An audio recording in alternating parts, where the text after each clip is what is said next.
Hello friends, स्वागत है आप सभी का हमारे अपने चैनल नॉलेज हब में। तो आज हम इंटेलिजेंट थ्योरी के इम्पोर्टेंट 30 क्वेश्चन को डिस्कस करेंगे जो अक्सर सीटेट एग्ज़ाम में, सुपर टेट एग्ज़ाम में पूछा जाता है।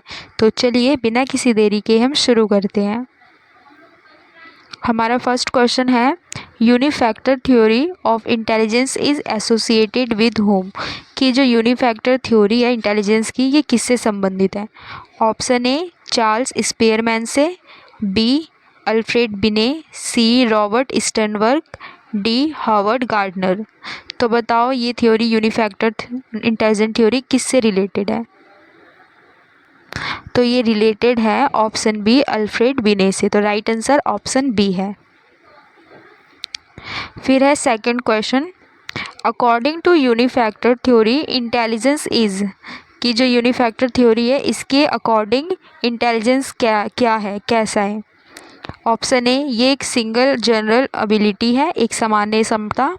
बी टू सेपरेट एबिलिटीज़, दो अलग क्षमताएं। C three types of abilities, तीन प्रकार की क्षमताएं हैं। ऑप्शन डी 8 डिफरेंस एबिलिटी, यानी 8 अलग अलग क्षमताएं हैं। तो जो ये यूनिफैक्टर थ्योरी है ये एक सिंगल जनरल एबिलिटी होती है, यानी राइट आंसर ऑप्शन ए है, एक सामान्य क्षमता। The word uni means. कि जो हम यूनिफैक्टर थ्योरी पढ़ रहे हैं इसमें जो यूनी है इसका मतलब क्या होता है?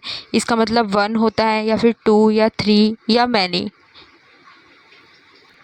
तो इसका मतलब होता है वन। यूनी मतलब वन, एक। तो option A is the right answer. जैसे आप यहाँ पे देख सकते हो जो यूनिफैक्टर थ्योरी है इसको हिंदी में एक कारक सिद्धांत बोलते हैं।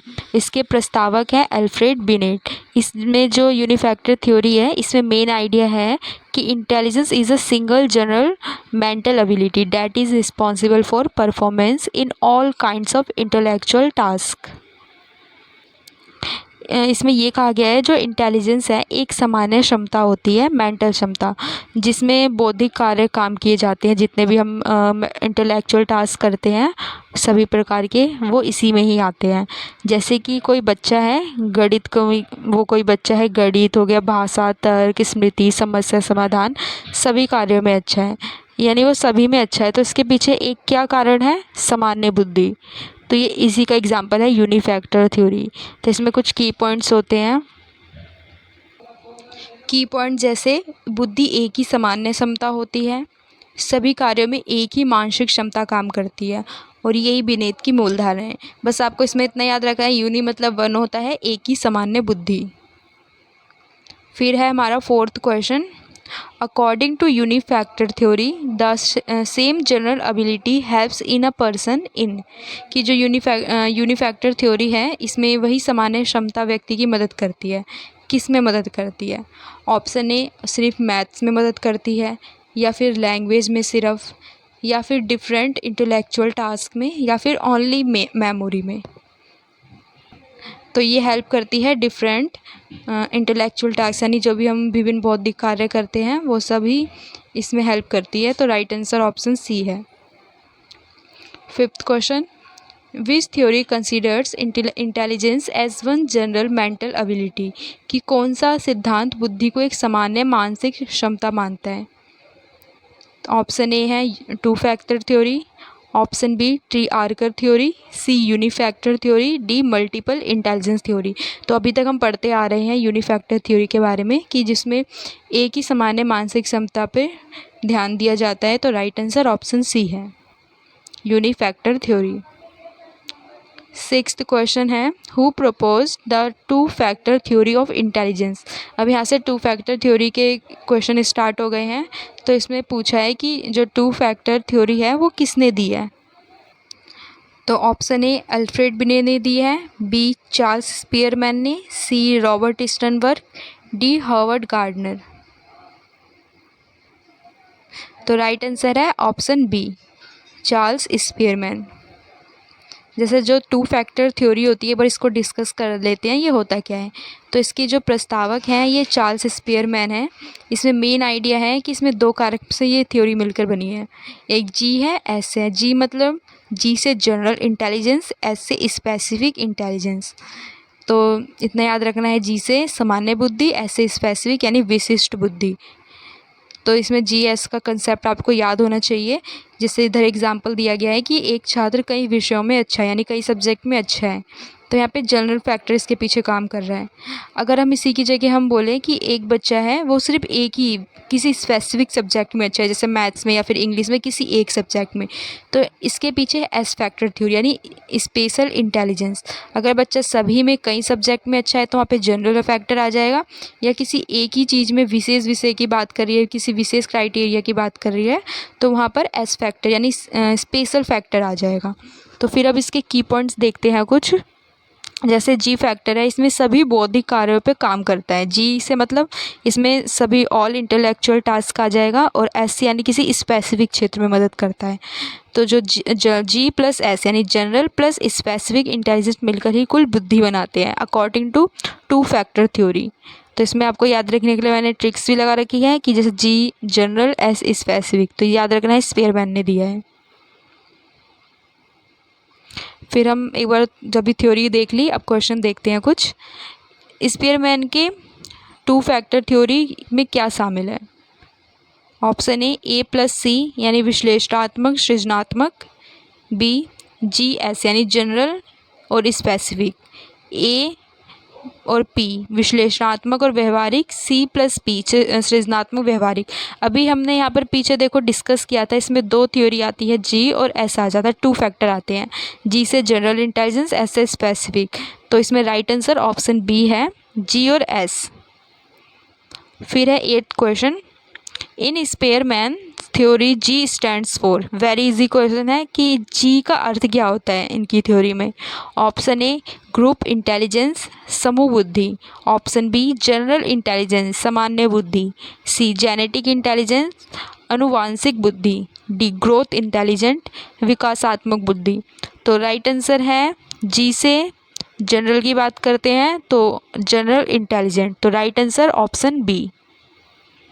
अब है 9th question, in Spearman theory S stands for. अब देखो यहाँ पे एस का पूछ रहा है कि एस किसके, एस का मतलब क्या होता है, अर्थ क्या होता है। पीछे जी का पूछा था, यहाँ पर एस का। तो ऑप्शन ए है सोशल इंटेलिजेंस सामाजिक बुद्धि, ऑप्शन बी स्पेसिफिक इंटेलिजेंस विशिष्ट बुद्धि, ऑप्शन सी स्पेशल इंटेलिजेंस विशेष बुद्धि, डी स्पेशल इंटेलिजेंस यानी स्थानिक बुद्धि। तो एस से होता है स्पेसिफिक इंटेलिजेंस, तो इसका राइट आंसर भी ऑप्शन बी है। 10 question, the G factor refers to, कि जो जी फैक्टर है ये किससे जुड़ा हुआ है। ऑप्शन ए स्पेसिफिक एबिलिटी से, बी जनरल मेंटल एबिलिटी यानी सामान्य मानसिक क्षमता, फिजिकल एबिलिटी शारीरिक क्षमता, डी म्यूजिकल एबिलिटी यानी संगीत क्षमता। तो जी से option B general mental abilities, तो राइट आंसर बी है। जैसे ये मैंने ऑलरेडी समझा दिया, इसमें दो कारक आते हैं जी और एस। जी से जनरल एबिलिटी और मतलब जनरल इंटेलिजेंस, फिर है एस से स्पेसिफिक इंटेलिजेंस। तो अगर बच्चा कई विषयों में अच्छा है तो वो इसके पीछे कौन सा फैक्टर है, जनरल फैक्टर। अगर किसी स्पेसिफिक में अच्छा है तो उसके पीछे एस फैक्टर है, और जी और एस मिलकर ही बुद्धि इंटेलिजेंस बनाते हैं अकॉर्डिंग टू दिस थ्योरी। अब है 11th question, the S factor refers to, कि जो एस है इसका संबंध किससे है। ऑप्शन ए जनरल एबिलिटी सामान्य क्षमता, be specific ability for a particular task किसी विशेष कार्य की विशिष्ट क्षमता, सी इमोशनल एबिलिटी भावनात्मक क्षमता, डी सोशल एबिलिटी सामाजिक क्षमता। तो जो एस फैक्टर है ये स्पेसिफिक एबिलिटी से रिलेटेड होता है, जिसमें कुछ पर्टिकुलर टास्क आता है। तो बच्चा किसी पर्टिकुलर टास्क में अच्छा होता है, इसमें किसी स्पेसिफिक की बात की जाती है, तो राइट आंसर है option be specific ability for a particular task. 12th question, a child performs well in almost all intellectual activities, this mainly represent, कि एक बच्चा है लगभग सभी बौद्धिक कार्यों में अच्छा प्रदर्शन करता है, तो ये किस चीज़ को रिप्रेजेंट कर रहा है। ऑप्शन ए एस फैक्टर को रिप्रेजेंट कर रहा है, या फिर बी जी ए फैक्टर को, C practical intelligence, D creative intelligence. ये एप्लीकेशन बेस्ड क्वेश्चन है, ये काफ़ी इंपॉर्टेंट है, ऐसे सी टेट सुपर टेट जैसे एग्जाम में कई बार पूछा जाता है। तो बताओ इसके पीछे क्या है कि एक बच्चा है सभी बौद्धिक कार्यों में अच्छा प्रदर्शन कर रहा है। यहाँ पे किसकी बात कर रही है? ऑलमोस्ट ऑल इंटेलेक्चुअल एक्टिविटीज़ की। तो राइट आंसर है ऑप्शन बी, जनरल फैक्टर, सामान्य कारक, क्योंकि बच्चा इसमें सभी बौद्धिक कार्यों में अच्छा है। अगर इसकी जगह यहाँ पे लिखा होता है कि एक बच्चा है जो किसी एक स्पेशल टास्क में अच्छा होता, तो तब इसका आंसर हम स्पेशल फैक्टर यानी ऑप्शन ए एस फैक्टर लगाते। लेकिन इसमें हमें पूछा है कि बच्चा सभी बौद्धिक कार्यों, सभी आ रहा है, ऑलमोस्ट ऑल इंटेलेक्चुअल टास्क, तो इसलिए राइट आंसर ऑप्शन बी है, क्योंकि इसमें सभी की बात कर रहा है तो जनरल फैक्टर आएगा। आई होप आपको इतना समझ आ रहा हो। फिर है 13 question. A child is average in most subject but exceptionally good at mathematics, this specific ability represent. एक बच्चा है जो अधिकांश विषयों में औसत यानी एवरेज है, लेकिन वो मैथ्स में बहुत ज़्यादा ही अच्छा है। यानी एक बच्चा है उस पढ़ाई लिखाई में ठीक ठाक है, लेकिन हमें ठीक ठाक है, लेकिन एक सब्जेक्ट में बहुत अच्छा है। वो कौन सा विषय है? मैथ। तो मैथ में बहुत अच्छा प्रदर्शन करता है। तो ये कौन सा फैक्टर रिप्रेजेंट करता है? ऑप्शन ए जनरल फैक्टर यानी सामान्य श्रम कारक, बी एस फैक्टर विशिष्ट कारक, सी एनालिटिकल इंटेलिजेंस तो विश्लेषणात्मक बुद्धि, डी यूनिक फैक्टर एक कारक सिद्धांत। तो डी तो होगा ही नहीं। तो इसमें बात कर रहा है बच्चा किसी स्पेशल सब्जेक्ट में अच्छा है यानी स्पेसिफिक, तो गणित में अच्छा है। इसमें किसी सब्जेक्ट का नाम बता रहा है तो यहाँ पे हमें पता ही चल रहा है स्पेसिफिक है। तो राइट आंसर बी है, विशिष्ट कारक specific factor. 14 according to Spearman intelligence involves, कि जो स्पीयरमैन के अनुसार बुद्धि में क्या शामिल होता है? ऑप्शन ए है only G factor, B only S factor, C both G and S factor, D 8 factors. तो इसमें जी और एस दोनों मिलकर बनाते हैं, तो इसमें राइट आंसर ऑप्शन सी है, क्योंकि जी से जनरल, एस से स्पेसिफिक, ये दोनों मिलकर ही इंटेलिजेंस बनाते हैं अकॉर्डिंग टू स्पीयरमैन, इसलिए राइट आंसर ऑप्शन सी है। अब है 15 question. Which pair is correctly matched, match the following आ गया। तो इसमें बताना है कि कौन सा सही तरह से मैच है। ऑप्शन ए विनेट, ये 2 फैक्टर थ्योरी, बी स्पीयरमैन, ये भी 2 factor theory, C Sternberg unifactor theory, D Howard Gardner 2 factor theory. तो इसका राइट आंसर है बी स्पीयरमैन 2 फैक्टर थ्योरी। जो स्पीयरमैन है इन्होंने 2 फैक्टर थ्योरी दी है, तो इसलिए राइट आंसर ऑप्शन बी है।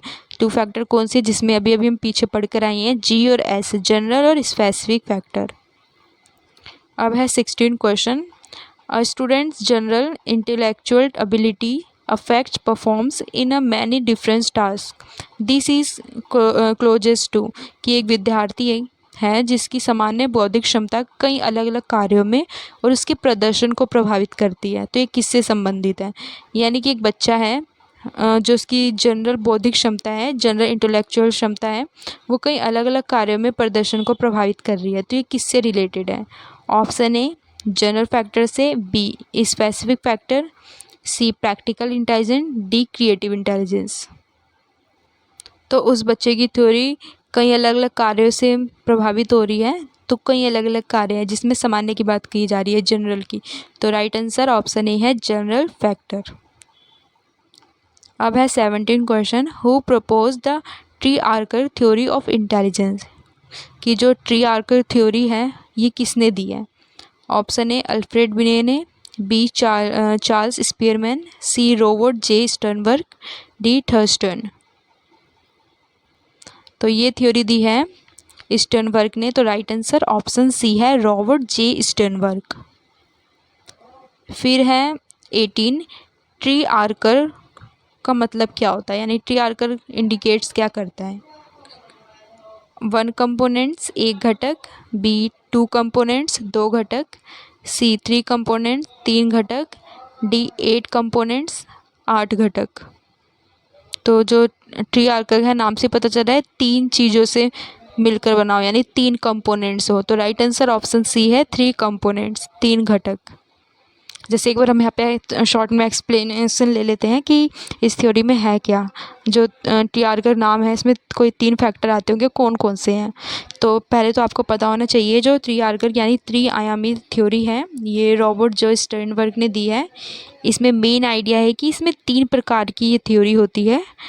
तो पहली है इसमें एनालिटिकल इंटेलिजेंस यानी विश्लेषणात्मक बुद्धि, दूसरा है क्रिएटिव इंटेलिजेंस सृजनात्मक बुद्धि, तीसरा है प्रैक्टिकल इंटेलिजेंस व्यवहारिक बुद्धि। तो जो एनालिटिकल इंटेलिजेंस होता है इसमें हम एबिलिटी टू एनालिसिस कि हम कोई भी चीज़ है उसको विश्लेषण करते हैं, फिर इवैल्यूएट करते हैं, फिर उसका समाधान निकालते हैं। तो हम गहन रूप से इसमें क्या कर रहे हैं, एनालिसिस कर रहे हैं। तो यही एनालिटिकल इंटेलिजेंस यानी विश्लेषण कर रहे हैं। फिर है सेकंड क्रिएटिव इंटेलिजेंस कि नए और मौलिक विचार उत्पन्न करना, the ability to think in a new way and give original ideas. कि आपने क्रिएटिव पढ़ा होगा, क्रिएटिव टेस्ट इंटेलिजेंस वही वाला इसमें आएगा कंसेप्ट कि जब भी हम कोई कुछ चीज़ नया करते हैं जो पहले जैसी ना हो, उससे कुछ चीज़ें हट कर हो, तो वही इसी में आता है कि कुछ मौलिक विचार हो। तो ये क्रिएटिव इंटेलिजेंस है। फिर है थर्ड प्रैक्टिकल इंटेलिजेंस यानी व्यवहारिक बुद्धि कि the ability to apply knowledge in real life situation and solve problem. कि ऐसी एबिलिटी जो हम अपने ऐसी एबिलिटी होती है जिसको हम रियल लाइफ में अप्लाई कर सकते हैं, कोई भी सिचुएशन हमारे सामने आती है तो इसमें आपको इतना याद रखना है जो स्टर्नबर्ग हैं इन्होंने 3 प्रकार की बताया है ये थ्योरी, फैक्टर दिए इन्होंने। पहला है एनालिटिकल इंटेलिजेंस, सेकंड है क्रिएटिव इंटेलिजेंस, तीसरा है प्रैक्टिकल इंटेलिजेंस। बस आपको इतना याद रखना है। अब आगे इसी थ्योरी से रिलेटेड कुछ question.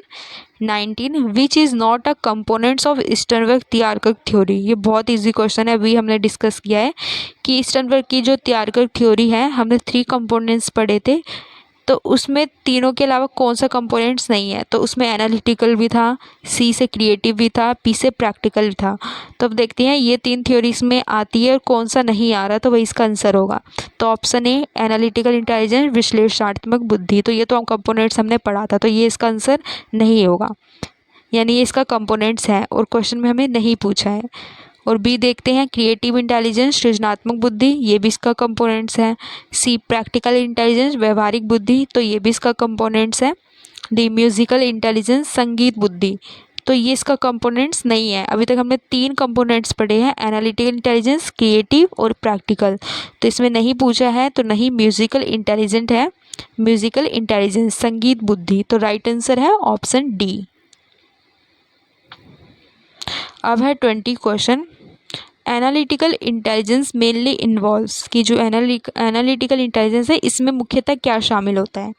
Option A analysing and evaluating information, यानी जो जानकारी होती है उसका विश्लेषण और मूल्यांकन करना। बी है सिंगिंग सॉन्ग्स गाने गाना।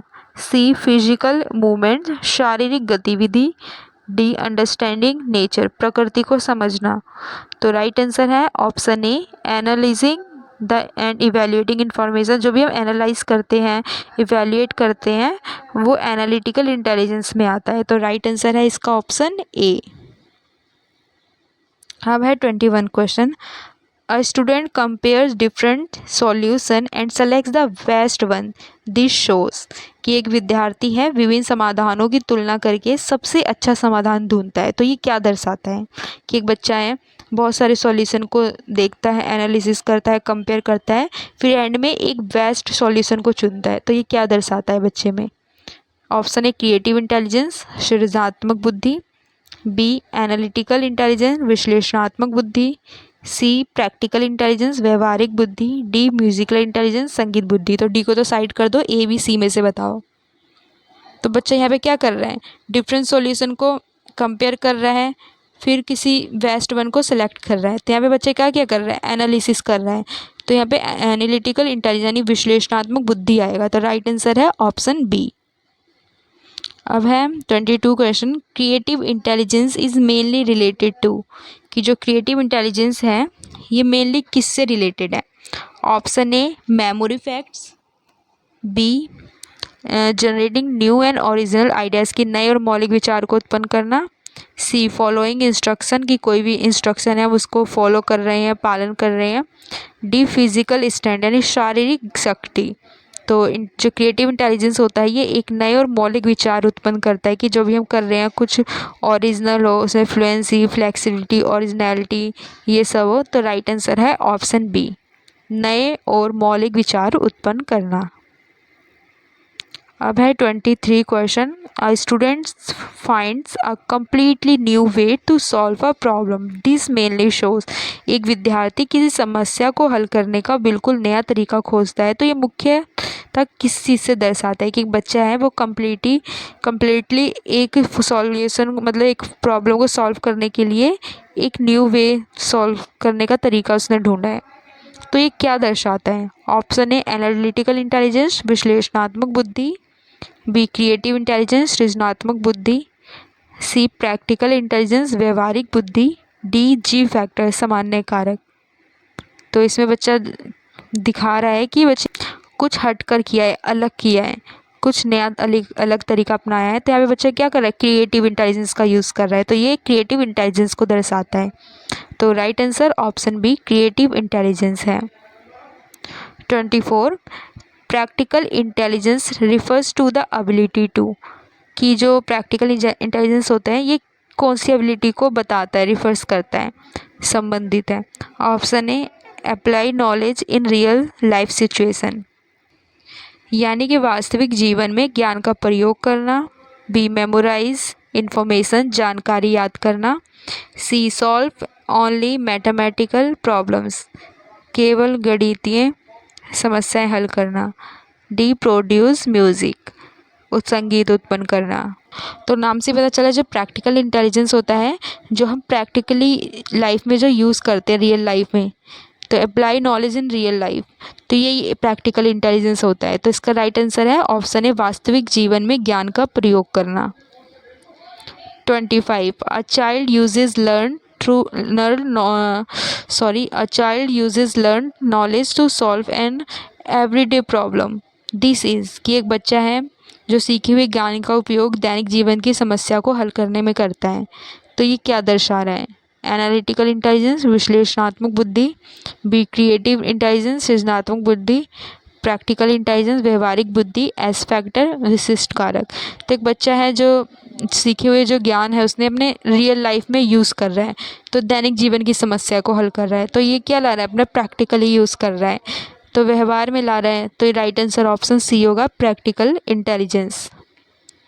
26 question, which combination correctly represent Sternberg triangle theory, कि इसमें पूछा है कि स्टर्नबर्ग की जो ट्रायंगल थ्योरी है ये क्या दर्शाता है?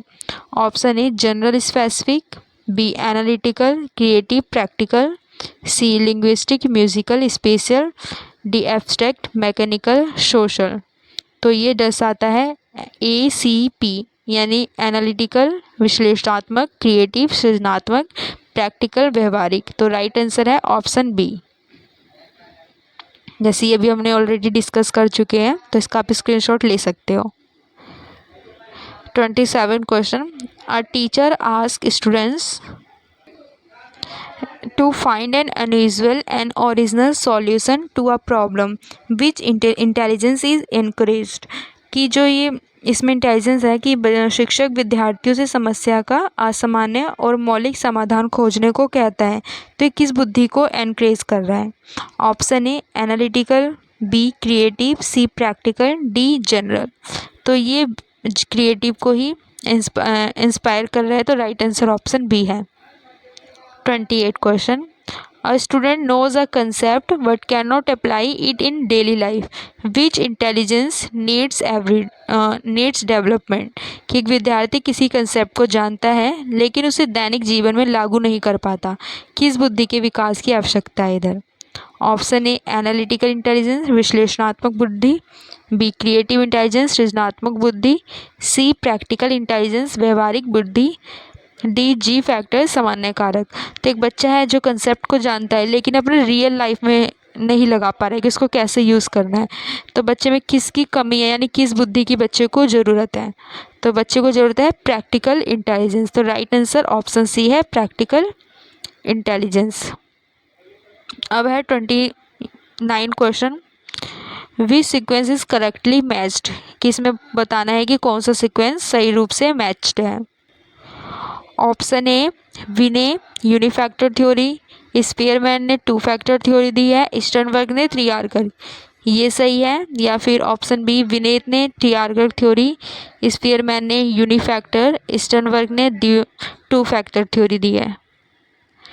तो मैं आपको बता दूं, जो विनेत है इन्होंने यूनिफैक्टर दी है, स्पीयरमैन ने 2 फैक्टर दी है जिसमें जी और एस का कंसेप्ट का बात किया है, और स्टर्नबर्ग ने 3 कंसेप्ट की बात की जिसमें ए से एनालिटिकल, सी से क्रिएटिव, पी से प्रैक्टिकल। तो राइट आंसर ऑप्शन ए होगा, यूनिफैक्टर, 2 फैक्टर, 3 आर्कर। तो राइट आंसर ऑप्शन ए है। जैसे आप एक बार सारी थ्योरी में कंपैरिजन देख सकते हो, इसका स्क्रीनशॉट भी ले सकते हो कि जो यूनिफैक्टर थ्योरी है ये अल्फ्रेड विनेट ने दी है, 2 फैक्टर स्पीयरमैन, और 3 आर्कर यानी 3 आयामी ये स्टर्नबर्ग ने दी है। तो जो यूनिफैक्टर थ्योरी है इसमें एक ही सामान्य बुद्धि के पीछे बात की जाती है कि जनरल मेंटल एबिलिटीज़ क्या है, और फिर जो 2 फैक्टर थ्योरी है इसमें 2 फैक्टर की बात की जाती है, जी और एस, जनरल और स्पेसिफिक, और टी आर्कर थ्योरी है इसमें एनालिटिकल इंटेलिजेंस, क्रिएटिव और प्रैक्टिकल, तो इनकी बात की जाती है। अब हमारा लास्ट क्वेश्चन है, a teacher wants student to analyse a problem, create a new solution and apply knowledge in real life. Which theory is most relevant? कि एक शिक्षक चाहता है कि विद्यार्थी समस्या का विश्लेषण करें, नया समाधान बनाए और ज्ञान को वास्तविक जीवन में लागू करे, तो कौन सा सिद्धांत सबसे अधिक संबंधित है इसमें? तो ऑप्शन ए यूनिफैक्टर थ्योरी, एक कारक सिद्धांत, बी 2 फैक्टर थ्योरी, सी 3 आर्कर थ्योरी, 3 आयामी सिद्धांत, डी क्लासिकल कंडीशनिंग शास्त्रीय अनुबंधन। तो मैं समझाती हूँ। जैसे इसमें पहले क्या बोला है कि टीचर क्या चाहता है कि विद्यार्थियों की समस्या का विश्लेषण करे, फिर उसका समाधान खोजे, फिर इसको रियल लाइफ में उसको यूज़ करें। तो इसमें क्या बोला है, पहले विश्लेषण करे यानी एनालाइज करे, तो यहाँ पे एनालिटिकल थ्योरी आ रही है, और फिर इसमें बात कर रहे हैं वास्तविक जीवन में लागू करें, तो प्रैक्टिकल भी आ रहा है, तो एनालिटिकल प्रैक्टिकल दोनों आ गया। नया समाधान खोजे कि क्रिएट अ न्यू सॉल्यूशन, कुछ हट करो, तो यहाँ पे क्रिएटिव भी आ गया।